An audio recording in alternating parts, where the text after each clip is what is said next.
Mga nakakakilabot na itsura, mga nakakatakot na nilalang. Ilan lamang ito sa mga ginagawa ng tanyag na prosthetic artist ng Pilipinas.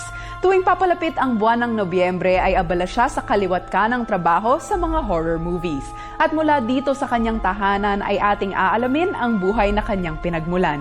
Magandang gabi, ako po si Carla Lizardo at ito ang Personage. Karanasan na kapupulutan, mahalagang aral sa tinak na daan, kwento ng tagumpay at mga inspirasyon, hango sa buhay at muling pagbangon, pinalakas, pinatatag ang kalooban, natutong lumipad, natutong lumaban, mga katangi-tanging Pilipino, iba't ibang istorya at pagkatao, alamin kung paano at kung sino-sino, kilalanin bawat isa sa likod ng bawat kwento.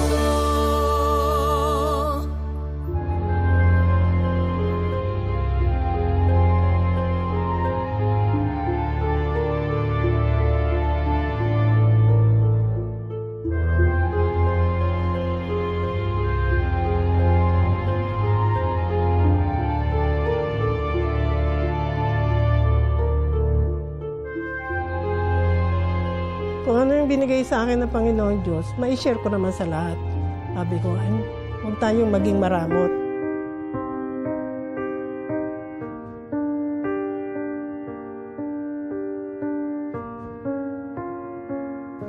Isang simpleng may bahay noon si Cecil Baun. Nangarap ng magandang bukas para sa kanyang pamilya, subalit sa hindi inaasahang pangyayari ay maaga siyang iniwan ng kanyang asawa. Nasawi ang kanyang mister dahil sa pananambang ng isang hold-upper.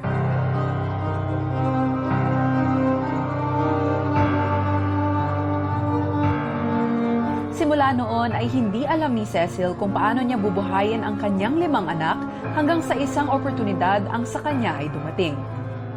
Ginawa ko, maghanap ako ng trabaho. Ano kaya ang trabahong pambabae? Sabi ko. Tapos nababasa ko dun sa mga requirements ng mga kasama ko nag-aalok ng beauty phone. Sabi niya, dito pumunta ka dito, may nagtuturo doon, sabi pa niya. Pagdating ko nga doon, mag-a-apply ako sana kung ano makukuhanan ko, magiging trabaho ko. Hanggang sa, na ako magbenta ako ng makeup. Ang tinuturo pala ay mag-demo ka kung paano kikita. Yon.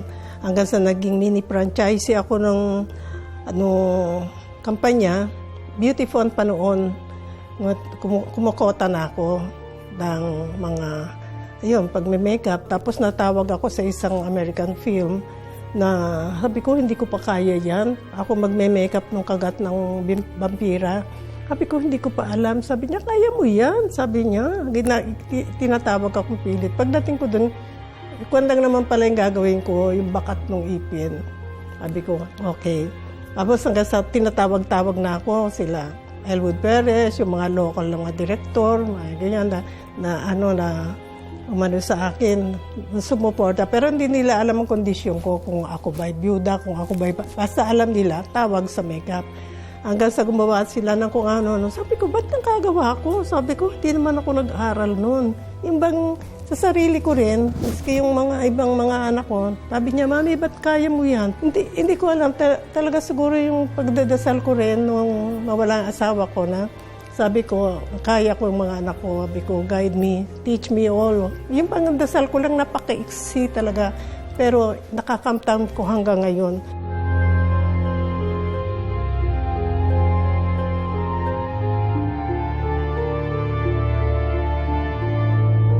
Sa pagbabalik ng Personage, Kuminsan sarili ko na rin, nagtataka rin ako, pagkatapos kung ano mga requirements, minsan hanggang sa panaginip, paglipan ko sila.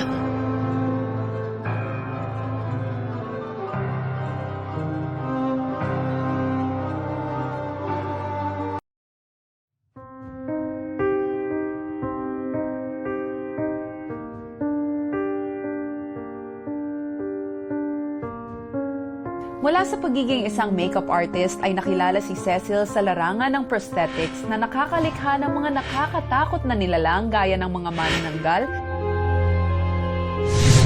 tiyanak, at marami pang iba. Halos lahat na po ng creature na gawa ninyo, from vampires, zombies, tiyanak, saan nyo ba nakukuha yung lawak ng imagination nyo sa paggawa ng mga creatures na to? Yun nga, para bang iniisip ko rin, kuminsan sarili ko na rin, nagtataka rin ako, pakatapos kung ano mga requirements, kuminsan hanggang sa panaginip, napapagnipan ko sila. Tapos one time daw, galing ako sa lab ko, nung nandun pa kami sa laboratory, nandun pa ako sa kabilang bahay noon. Nakita ko yung lahat ng ulo lumabas. Para pila-pila sila. Hawak ko yung yung pamalo. Sabi ko, saan kayo pupunta? Sabi ko, balik kayo, balik. Parang weirdo, di ba? Pero yun ang pangitain ko sa ko. Tapos kanya-kanya na silang pwesto ulit nun sa sa kanilang lugar. Weirdo, di ba? Hanggang sa panaginip na lako. Sa lahat po na nagawa ninyo, ano yung pinaka nakakatakot para sa iyo? Meron nga akong mga eksenang nakakatakot na masabi ko na nung ginawa namin yung mga taga-Canadang Pilipino punta dito nag-produce. Ngayon, natakot ako sa sariling sitwasyon nung pupuntahan ko. Dahil nung kami sa Paco Cemetery, di ba ang layo ng CR? Ngayon, nung lumabas akong gano'n, sabi ng mga extra doon sa mahabang buhok na nakaitim sila kasi ako yung simbahan, may nakaburol. Pag-approach nyo sa namin, tagal na kitang hindi nagkita. Ngayon lang, mga extra sila, kilala ko naman. Ang ganda-ganda niya, tapos ang haba ng buhok niya kasi yung pinakaayos, naka-makeup, lahat. Sabi niya, saan ka pupunta? Sabi niya, dalang sa CR. Layo-layo pala nung CR doon sa simbahan, siyempre. Nagpunta ako doon. Tapos ang dami-dami ko narinig ng mga, parang kanya jungle . And then, nung kinilabutan ako ngayon, nung nasa loob na ako, sabi ko, ano ba ito? Sabi ko, parang eksena na napunta ako sa eksena na hindi naman dapat. CR ang pupuntahan ko, ba't yung dami ko nasa lubong ng mga nakaitim. Kasi nga, puro nakaitim ang audience nung nila. Pagdating ko doon, sabi ng anak ko, dalawa kong anak na babae, siyang kasama ko. Mami, matulog ka na, wala ka pang tulog. Nilagyan ako ngayon ng bonbon. Kaya nakatulog na ako. Sabi ko, matulog talaga . Maya-maya kasi ang aming mga artista, butike at saka mga doon sa eksena namin sa probinsya nung nandun kami. Nadidinig ko yung mga butike, parang nagising ako. Sabi ko, ano ba yun? Sabi ko, pala meron yung tuko, tuko. Tapos may click, parang mga butike. Ang ginawa ko, tumayo ako, tapos tulog ulit ako ganyan. Hindi na ako makatulog. Ginawa ko, pumasok ako dun sa kung saan ang shooting. Nag-isa ako sa Bonbon, pero marami naman tao, banda naman doon. Hiniwalay kami sa trabaho namin. Tapos sabi ko, ba't dito ka na, Mami? Sabi ko, pahinga ka na. Sabi nila, sabi ko kasi parang hindi ako makakatulog. Nadidinig ko yung mga ng butike, tsaka kako yung tuko, nando doon. Kaya pala nasa likod ako ng puno ng, ba yun? Kaya bahala na ako anong puno yung malaki. Tapos parang tinitingnan ko gano'n. Sabi ko, parang ganito yung ginawa namin doon sa probinsyang setting. Sabi ko, dami-daming butike na nilagay, pero wala akong nakita. Yun lang, sound lang. Makakatulog ka pa ba noon? Hindi mo na maipikit yung mata mo. Hindi isip-isip ko. Tapos pagdating ko sa bahay, ang pagkain noon yung bang champurado. Sabi nila, Mami, huwag ka nang kumain ng champurado, masyadong matamis. Sabi niya, diabetic ka. Hindi ako kumain, pero pagdating ko dito, sumakit yung chikmura ko, sumakit yung tiyan ko, wala naman akong kinain. Tapos pagkuhan ko, nakita ko maitim yung dinumi ko. Sabi ko, hindi naman ako kumain ng ganito, ganyan. Bakit kaya? At saka parang naglalambot ako. Parang tumawag kami ng tawas. Nakita nga niya doon, meron kang ganong babaeng tumano sa'yo, mahaba ang buhok. Tsaka alala ko yun. Maring sa tuwa niya, nagkita kami, usog kung tawagin. Para sa akin, usog yun. Hindi talaga ako'y nanonood. Dahil maganda ang aming usapan. Tsaka sabi niya, matagal na tayo nagkita. Yung pananabik niya, gano'n. Nauusog na pala ako. Sabi ko, yun doon ang pinaka nakakatakot ko na parang totoo.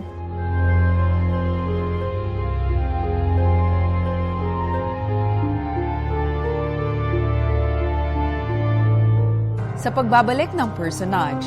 Sabi ko, hindi. Alam mo, napansin ko sa inyo yung TV nyo, walang pinapakitang dugo. Walang pinapakitang armas na papakita. Bawal sa inyo yun. Walang suspense. Sabi ko, sa amin, we can play with all of that.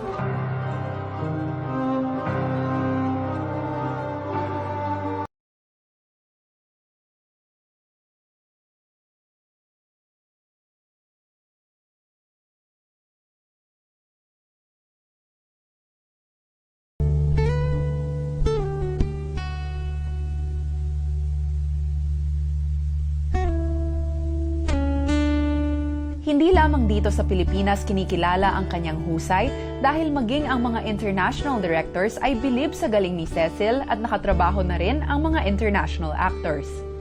Nang nagsimula ka sa paggawa ng prosthetics, yung mga anak mo bata pa, tapos ngayon tumutulong na sila sa'yo, ano naman yung nafe-feel nila? Hindi ba sila natatakot dati? Oh, medyo siguro. Dahil hindi ko naman ini-insist na bantayan nila ako habang ginagawa ko. Nag-aaral eh.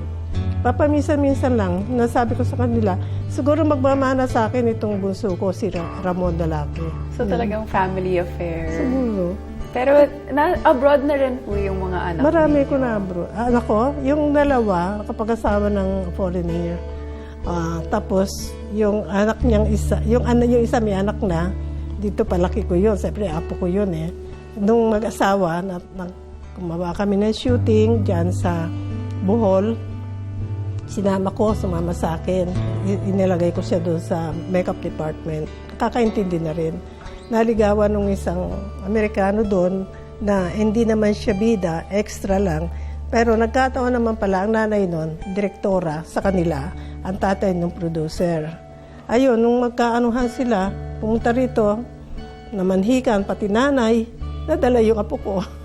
So, you've worked all around the world, sa States, meron ka sa Thailand. No, sabi nga nila, siguro naka-travel na ako all around the world. Pero masabi ko sa iyo, ang pag-travel ko noon, hindi dahil doon sa trabaho ko. Isa lang ang titrabaho ko, nag-abroad ako, yung Thailand. Ang dami namin doon mga ginagawa, pero hindi magkaintindihan. Kasi iba-ibang nationality. Yung iba, galing sa Amerika, naging artista ko, sabi ni Strode, oh, I'm the Philippines. Sabi ko, why? Because I've seen you. You're here with us, sabi niya. Tapos pagdating sa China, iba na naman mag-interpret. Isang nag-interpret, pero maraming nationality. May Chinese, may Castilla, may ano. Alam niya lahat yun. Bilib ako doon. Pero po parang yung pagtrabaho mo sa international films tsaka sa local films, ano ba yung masasabi mo na pagkakaiba sa pagtanggap sa work mo? Kailangan, pag nag-abroad ako, kahit sabihin mo maraming mabibiling makeup, dala mo yung sarili mong kwan. Kasi hindi lahat meron doon. Katulad nung nandun ako sa, napunta ako ng Malaysia, pero hindi filming yon. Kinumbida ako ng kapatid ni Robin Padilla. Tapos pagdating doon, kasi tinuturuan ko siya nung nandito siya dahil doon daw kasi hawak niya production. Ngayon nasama ko siya sa shooting. Tinatanong ako magkano, hindi ko pinagbayad. Tapos ang ginawa niya, binigyan akong ticket. So I was forced to. Napunta ako doon. Tapos nag-umbida nung mga ibang friend niya doon. Nagtanong tungkol sa akin, yung mga ginagawa ko. Hanggang sila, magpapaturo daw sila. Mga 2 days lang naman, ganun. Tapos pinasyal pa ako sa Malaysia. Yung parang ganun lang. Hindi talaga doon. Sabi niya, sana magturo ka dito sa amin. Sabi niya, kami na bahala sa pamasahin mo. Dahil hindi naman pwede ako lagi doon. May trabaho ako dito. Sabi ko, hindi. Alam mo, napansin ko sa inyo yung TV nyo, walang pinapakitang dugo. Walang pinapakitang armas na papakita. Bawal sa inyo yun. Walang suspense. Sabi ko, sa amin, we can play with all of that. Sabi ko, anong pag-aaralan nyo? Halimbawa, sabi ko, parang kulang, parang walang buhay. Sasabihin ko sa asawa ko, dato yung asawa niya. Sabihin ko sa asawa ko, kunin na niya yun. Ibahin na yung law. Talaga, alam ko naman hindi niya magagawa yun eh. Pero pipilitin na yung asawa niya, tanggalin na yung mga ganun.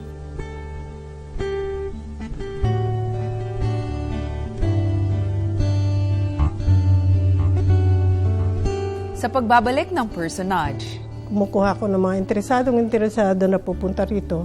Sabi ko, sige, kung gusto niyo, turuan ko kayo. So I can share, sabi ko, kung ano ang natanggap ko sa sarili ko, share ko naman din sa inyo.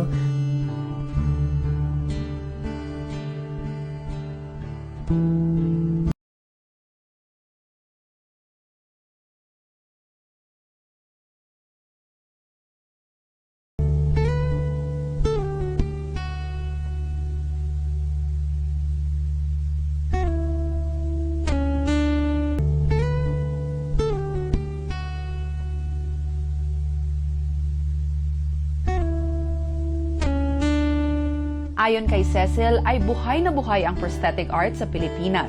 Sa katunayan ay marami ang nais na matuto sa larangang ito. Kung ano yung binigay sa akin ng Panginoon Diyos, ma-share ko naman sa lahat. Sabi ko, huwag tayong maging maramot. Mga naman binigyan ako noon, tapos kayo. Kung matutut ko yun, sabi ko gano'n sa kanya, okay, na-share ko, sabi ko. Kaya lang, gawin nyo ng mabuti. Huwag kayong mangangatuin ng sarili nyo na wala naman kayo natutunan. Nasa inyo yun, sabi ko. You can be a carpenter dito. Kailangan mo yung pukpuk din paminsan. You can be a scientist, sabi ko.